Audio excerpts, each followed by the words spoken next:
Hey, good afternoon. It's Phil Rush here, and I'm going to try a little something different.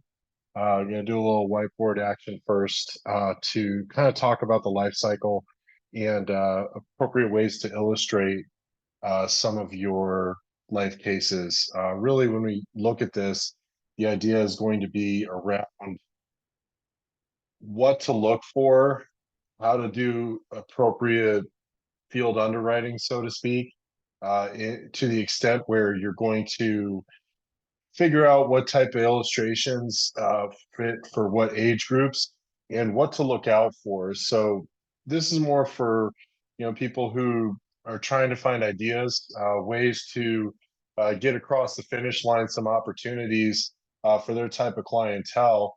And so, based on age, what we're going to do is we're going to really look at different ways that you can position sales. And so, then what I'll do is, depending on if there's time, I've run some illustrations so we can take a look at how these illustrations are set up, so to speak, as well in this multi-carrier environment. So we'll kind of dive in. And again, this is my first time trying it through, this channel of, whiteboard action. So apologies if there's any, snags, so to speak. But in any event, let's get started. So I put up behind me here the life cycle. And what we're going to do is we're going to just take a look at different ways that we can position different types of sales.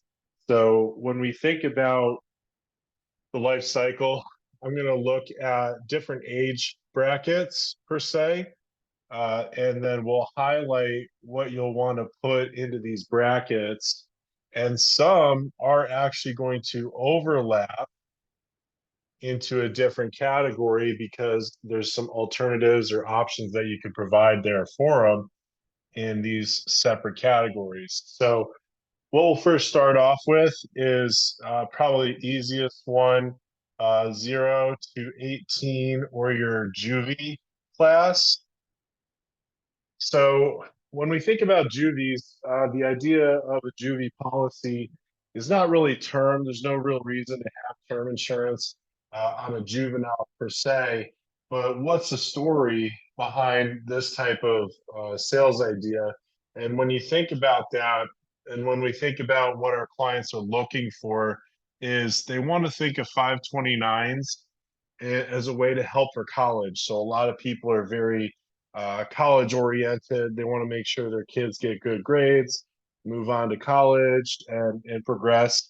But really, from our standard, what we talk about is the 529 alternative, which is that IUL story. So when you think of the IUL story, the whole objective for the IUL is to utilize it, because when you use that versus a 529 plan, what you'll find is that you have more flexibility with it.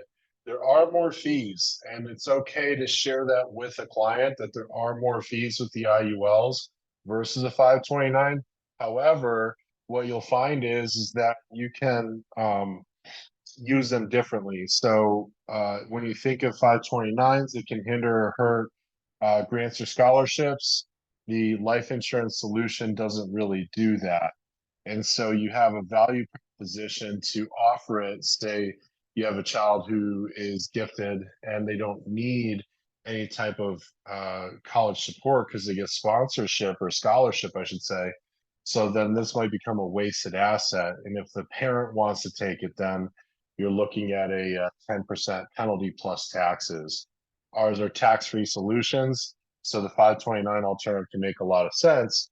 However, if you have a child who's in the upper ages around 18 or so, that's not really going to work because you won't get the leverage in time for the policy to do what it's supposed to for you to get that tax-free advantage. So you can also think about those parents who are well-to-do and might want to consider a little bit of retirement planning for their children, or a gifting type of strategy. For example's sake, I did this on my two boys. Gave them a $500,000, or excuse me, $250,000 death benefit, 2,000 a year, and if all plays out right, they could have $30,000 in tax-free income at retirement, and I'm only going to fund it for 15 or 20 years. So I'm actually going to give it to them when they're feasibly or fiscally responsible, I should say. And so when we think about this strategy and what could be placed here, when you talk product wise, you can think of just two things. I would say well, one thing really is cash value life insurance, which can be put into two categories, whole life or IUL. Um, I don't really think a VUL is that advantageous like it used to be. So you go with the tried and true. If someone really wants that old school opportunity with the whole life of the dividends, you don't have to think about it. But you have IUL with the better accumulation opportunity. So most people tend to go this route because it shows higher income and a better value proposition. You think long-term investing, you have a higher ceiling than you would with the whole life policies. So that's where when we take again this life cycle is to really position it 0 to 18, your juvie cases, some ideas there for you to kind of plan from that standpoint. Next, we look at roughly the time frame from when someone is in their working years. So I'll say 20 to let's say about 65 or 70. So I'll just put 65 here. And so we have basic needs, like everyone seems to forget that in this industry, the first thing we always need to focus on is basic needs. So if you're talking to a client when it comes to basic needs, and I'll just put BN here, so you have an idea what you should look for. 10 times someone's income, you got mortgage, and then you have kids. So if the kids want to go to college, I usually say a good indicator is about 150K per kid, roughly. So these are your basic needs. You can say to anybody, "What's your number?" And I often say this to people. I'm like, "Don't tell me what it is first, but I want you to think in your head, what's 10 times your income?" Now add to that your mortgage and add to that however many kids. And if I see them running around, say two kids, so 300,000, and they usually come up with a number. And so that's your basic needs. If you don't make it home tonight, what are you anticipating will be needed to cover the gap to give your spouse 10 times your income, mortgage, as well as let your kids go to college the way that you want them to? And so once these basic needs are covered, then you think about retirement planning again. And most people haven't really started retirement planning. They don't think about the long-term effects and the importance of getting your assets aligned. Like most people don't realize that today we have, 50-year-olds, people in the Gen X group have about $30,000 to their name. So if we can offer solutions to these people who are younger an opportunity to save so they don't fall into that same trap, that's where we come in from the retirement planning specialist side. So when you think about retirement planning, I'm going to put RP here. And you think about retirement planning, that could be a couple things. One, that could be a LIRP, life insurance retirement plan, right? Which we talk about a lot. It could also be annuities. So we've seen a lot of people change in the job market, and what they leave behind is a 401k. You can reposition that asset to an annuity so they won't lose money again. Or with the LIRP plan, there's a lot of statistics out there showing that the debt ceiling that keeps raising, the impact of that, plus the low interest rate environment, I'm sorry, the low tax rates that we have right now for top marginal tax brackets around 40%, you're going to see that go up. So people need to start diversifying their assets into something that will give them tax-free income to help diversify their portfolio. And so really this kind of stops, this retirement planning part stops around age 55. So when you think about retirement planning, it's about 20 to 55, depending on how old they are, would dictate where you want to go with this. Because once you get to 55, and if someone says that I want to retire by 65, you have a 10-year window, and they would have to invest north of 20, 50, 100,000 for it to even make sense. And it still probably won't make sense at that point. So, but you still have the opportunity for retirement planning in the 55 to 65 range with things like annuities. Now, keep in mind also what we can offer to business owners is things like 401ks. So if they want to do a 401k, get some tax deductions and also be able to invest to save for their own, taxes currently, we can do that. Set plans, defined benefit, defined contribution plans. So things like that can also be available, especially in this market where we see a lot of our sales come from. Now, if we fast forward here, we think about, I have this little bridge here or this in between, because really when we look at this realm, it's about 40 to about 70 or maybe even 75. Okay. Now with this group, it's a different animal because they could be looking at a few things. Simple thing might be death benefit. Maybe they want to still protect their assets and they want to pass on a legacy. So we look at legacy as well to the next generation, maybe their kids or their grandkids. Now, one thing that we want to think about too, that not a lot of people think about is long-term care. Long-term care is probably one of the best things that people have added onto riders for the life insurance policies because almost everybody's going to need it.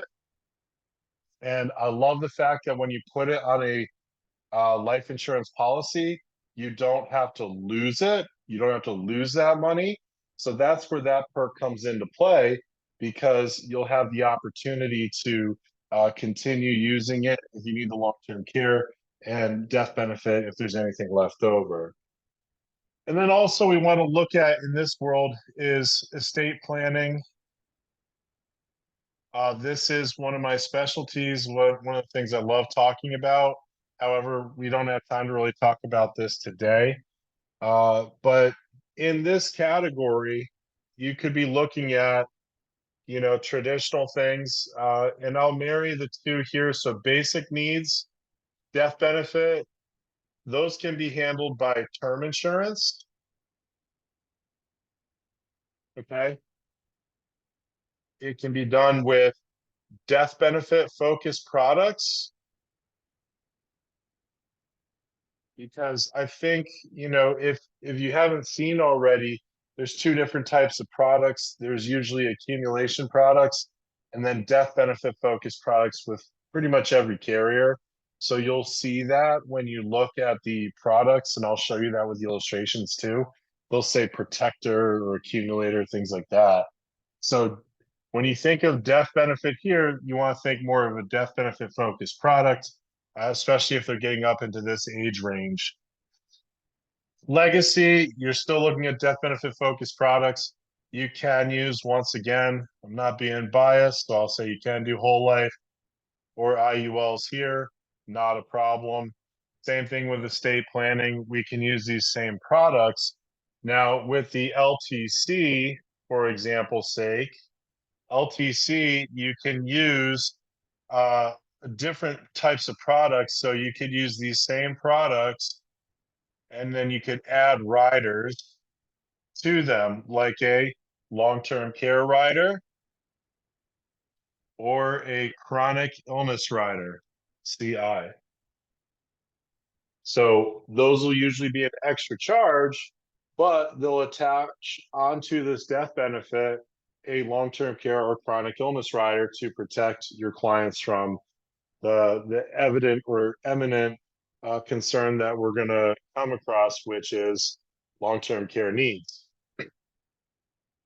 They also have what's called a hybrid type product, which I'll touch on slightly today, where you could put in a large lump sum, say like $100,000, And then from there, it would give you a big pool or a big bucket of long-term care.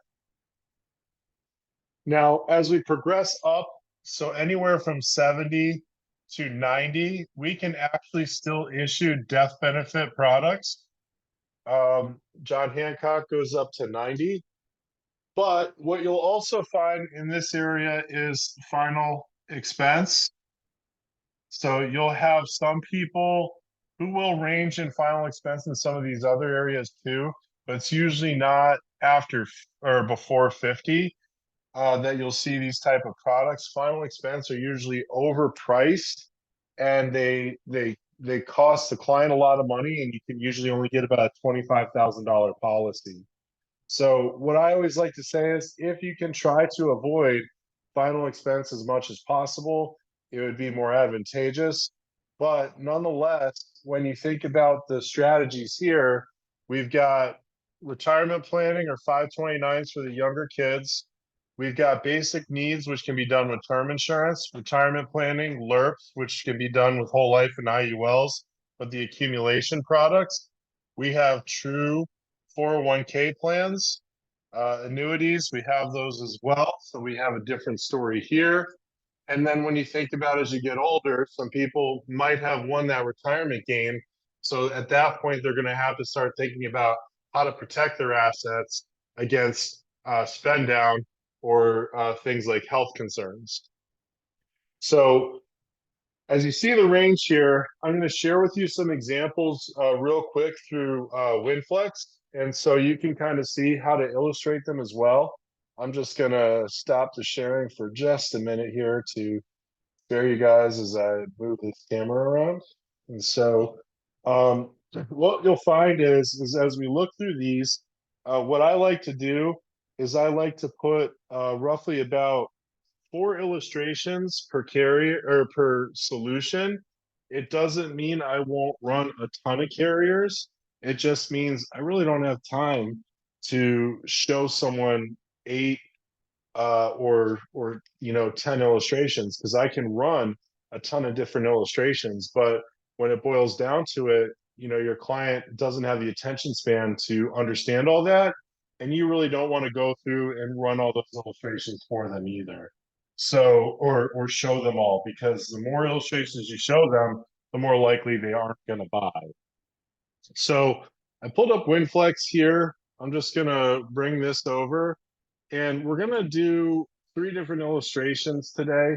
So I'm not going to do the juvie policies today. What I'm going to work on is a LERP illustration. I'm going to show you term, and then I'm going to show you some long-term care solutions. And so we'll do them a little quick. I actually have run them already on a separate screen. So it's kind of like a cooking show, so to speak. I already have the final product ready to roll, but wanted to give you some insight on how you can do this too in a multi-carrier environment. So anybody who's already been appointed should be able to get into their WinFlex client view, and you should have several different carriers at your fingertips. If you don't have these, feel free to reach out to me and I can gladly help you get those taken care of. But let's say, for example's sake, we want to first look at a life insurance retirement plan or a LERP. And so after the new rules have changed, I'd say AIG has looked a lot better than they have in the past. And now that could either be due to some changes that they've done or the fact that there's a lot of cheater pumpkin eaters out there that got caught and now they have to adjust their products. So you'll see in this new world, say for example's sake, we take Mr. Client, age 40, age 40. We'll go preferred, go Tennessee. And here, this carrier leaves it as an open canvas. It doesn't mean that's what we want to work with because that's a lot of hunting and pecking. When we're looking for an income solve, we want the least amount of death benefit for the highest amount of income possible. So I'm going to solve for a face amount.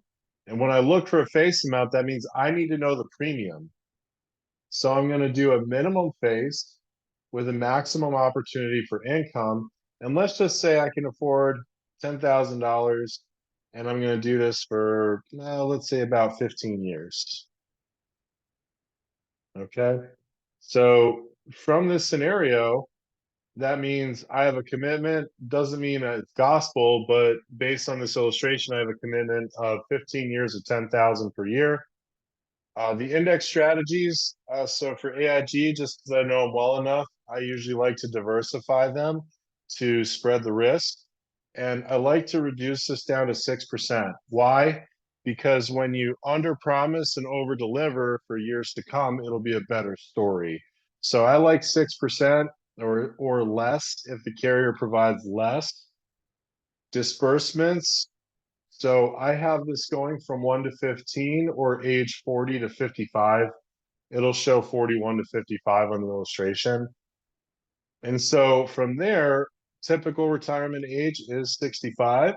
So I want to take income from 65 to 90. It'll show up on the illustration 66 to 90. It's just funky ways of illustrating these things. I don't feel like explaining it right now, but um, we want to increase the policy for as long as we're funding. So I clicked on the calendar. I'm changing it to 15. And then I'm changing the other one to level. And then I'm really done with this one. Now, if I want to add other carriers to diversify and show, then I simply just click the plus, or not the plus, this little copy sign. And then I go over to change product and I go through and pick whichever carrier I want. Say I want to go to Symetra and I'll do their Ascent product and I hit update client and it'll change it over to that carrier's product. And usually you have to fix a couple things. So I just hit fix all errors. Then I go through, they're running at 5.97, solve for minimum non-met, premium, disbursements at the right age. So you like to go in and make sure everything is kosher from your carriers as you add them in because you'll have little, glitches with each carrier. And then if I wanted to, I just hit check all, I hit calculate over here, not the one on the top right, and it'll run them all at the same time. Like I said, this is like a cooking show. I already finished up 4 carriers already before we started this process. And what you'll see is that the death benefits usually are very similar when you run these. I'm going to be 100% honest. If you have an outlier, like say these are all 176 or somewhere in there, and then there's one that's like 300,000, you did something wrong. I hate to say it, but you did something wrong. So they're usually, most carriers are around the same. I'm going to be completely honest. Now, when I looked at these carriers, I'll just go down the list. Columbus was at 33,000 and some change. AIG Partners Group was around 34,000 and some change. Symetra was 40,000 and some change, and Allianz was about 35,000 and some change. So does that mean that Symetra is the best? No, it doesn't mean that they're the best. Why do I say that? Because illustrations just prove that ink sticks to paper. What we have to understand is that what my health is compared to what your health is means that every carrier is going to be different because there's a difference between underwriting and pricing, and they marry the two together. So if you have the body of an Olympian, you're ready to go run a marathon, you can do preferred best and assume that that's probably going to be the same. But say someone who has blood pressure issues might not be the same carrier that someone who it just has nothing wrong with them, or diabetes or things like that. Because I could tell you right now that if someone had type 2 diabetes and they had a A1C in the sevens, Columbus can still give you standard non-tobacco because they have 3 table shaves. Partners Group won't. Symetra may. Allianz definitely won't. So you also have to think about who can get you through underwriting quick and efficiently too. So that's your LERP.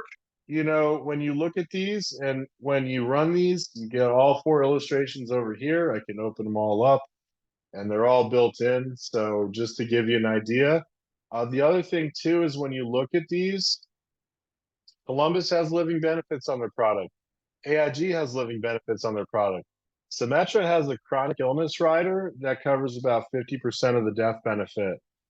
And Allianz has a chronic illness rider as well, very minimally used, so to speak. So as you can see, less riders, higher incomes compared to the other two.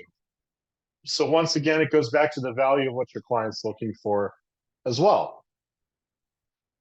So that's your typical LERP setup. Now what I want to do is shift the gear. So once again, we think about the what I was showing over on the board, which is your long-term care. Before I go into that, long-term care is a very sensitive subject. When you think about your clientele for long-term care, there's always some emotion that's going to be attached to it. I could give you the whole sob story about my mother and my grandmother. I won't. But the idea is that someone has witnessed someone having to leave the workforce to go take care of a sick parent or an elderly parent. So most people want to buy, they don't want to be sold. So you have to substantiate things with facts and data. So if I showed you this website, genworth.com/cost of care, and I bring this up, this is a survey of across the country. Now, Genworth is one of the largest holders of in-force blocks of long-term care business. They actually had to sell their life business to different carriers to get assets to make sure they take care of the long-term care costs. Now, with that comes a survey of a lot of locations and what is offered for long-term care in those areas. So you have a national median, okay? And I'm just gonna show, like, for example, sake here, I live in Franklin, Tennessee. So right now, the monthly benefit for home health care is about 4,800, or a nursing home is about 8 grand. But I'm 40. When would I use these services? Hopefully, if I need them, about 40 years from now. EGADS, now it's 25,000. And home health care is about 15 grand. So if I were to pick a different location, for example's sake, let's say Dallas, Texas, cheaper, actually it's more expensive all the way through and through. Most of the clients, like I said, we're dealing with in this point are in their 50s or 60s, so you could probably scale that back to about 20 years, and you're looking at 8,000 and 15,000. And I'll give you a more expensive place because I know it is. New Jersey is way more expensive. So you'll see even 20 years from now, you're looking at about 22 grand. So you can give this site to anybody. It's genworth.com/cost of care, all one word. And it gives you this resource that you can use to show people why it's so important to plan ahead. A lot of people might say, I already have self-funding. I put $400,000 in a bank account somewhere and it's just sitting there for long-term care. So that's where we go to work and say, if I could show you how to leverage those assets, you pay pennies on the dollar and I can put more money back in your pocket and you still have 400,000 for long-term care. Would you be interested? Why wouldn't they? So those are different strategies you can use with clientele. But I'll say, for example's sake, we're going to do the long-term care approach. And we want to look at carriers that have long-term care type riders or chronic illness riders. So either or. And so if you see here, you have accumulation, you have protection. You have both products. One is meant for the LERP, life insurance retirement plan. The other is meant for that death benefit focus and that long-term care focus. So if I hit create client, and let's say, for example's sake here, now when you think of clientele, if some people are fighting for amount of money that they want to put into a plan like this, put it on the wife or the female, whatever, put it on the wife because of the fact women live longer than men. We do the honorable thing and we die first. So then, everything goes to the wife. At that point, who's there to take care of her because she took care of husband while he was sick? Now she's left all by herself. What do we do? So if again they're struggling to pick who they want to put it on, we'll put it on the female. Let's just say they're 60 and preferred. Once again, living in the great state of Tennessee. And in this scenario, what I'm going to do is look for premium. I'm not going to look for face amount because we understand an idea of where they want to be. Say they want $10,000 a month to protect them. And so I would look at a $500,000 death benefit, years to pay premiums. We can do a short pay, we can do an all pay, we can do whatever you want. But for sake of time and discussion, I'm just going to do an all pay. Index strategy for this doesn't really matter. You don't have to diversify if you don't want to. This one's designed to be conservative anyway, and 5.72 is a very conservative number. We're not doing disbursements on this type of product. Policy options, you want a level death benefit. We're keeping the cost down. And then we go to riders, and you'll see this AAS or Accelerated Access Solution rider. And I click on that. We're going to accelerate the full death benefit 2% per month.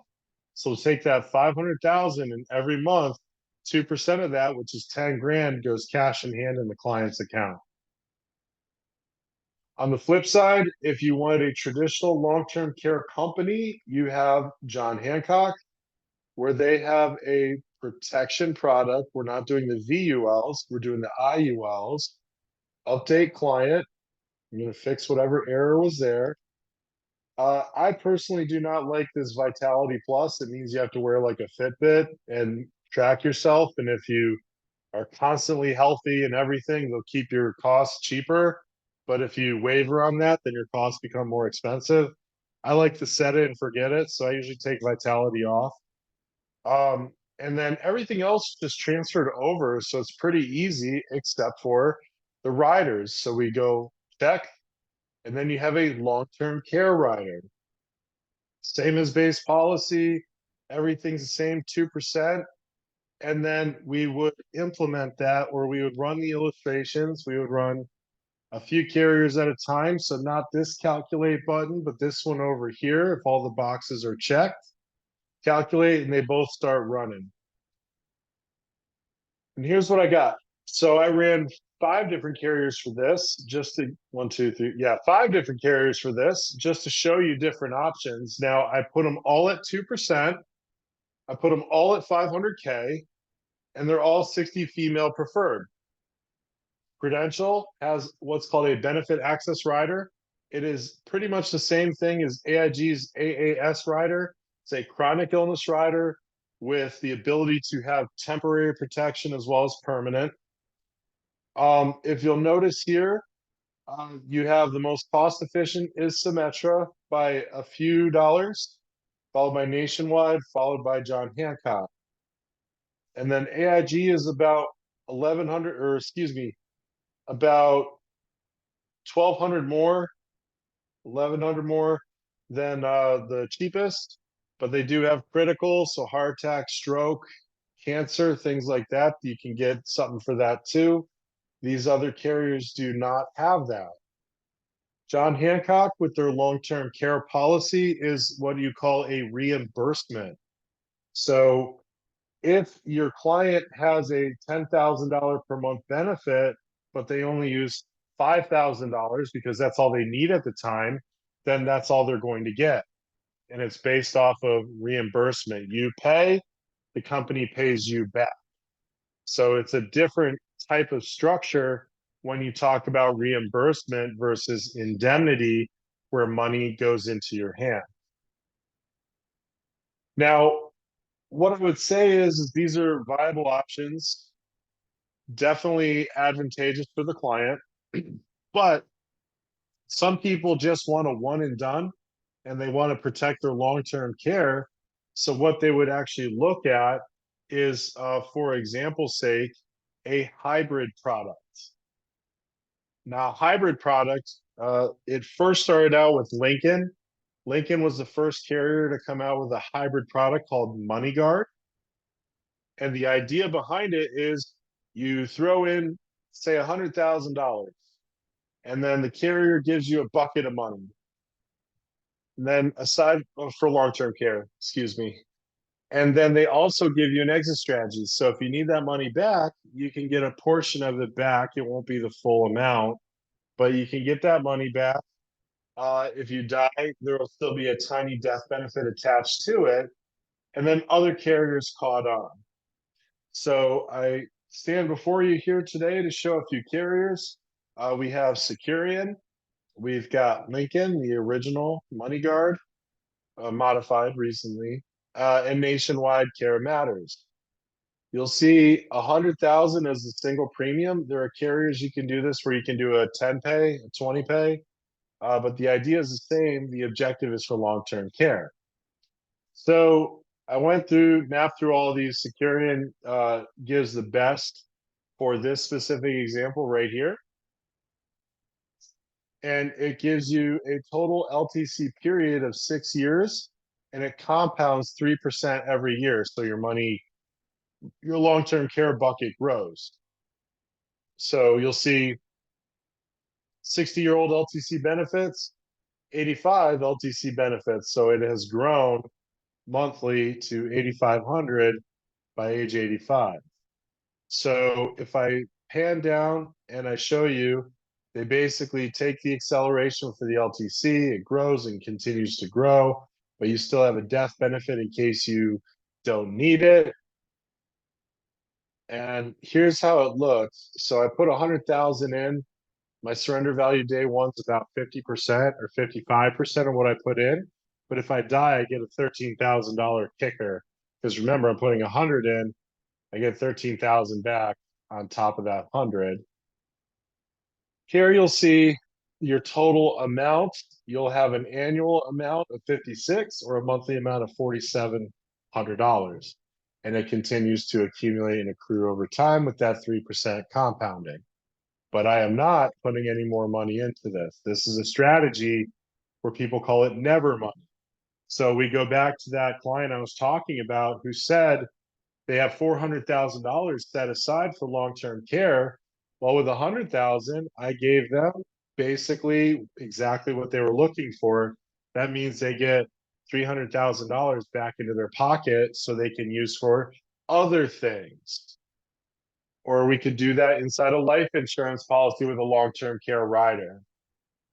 So when you think about these scenarios, and the whole idea here is to just kind of show you that when it comes down to it, there's different options for different needs, but you have plenty of solutions and opportunities at your fingertips.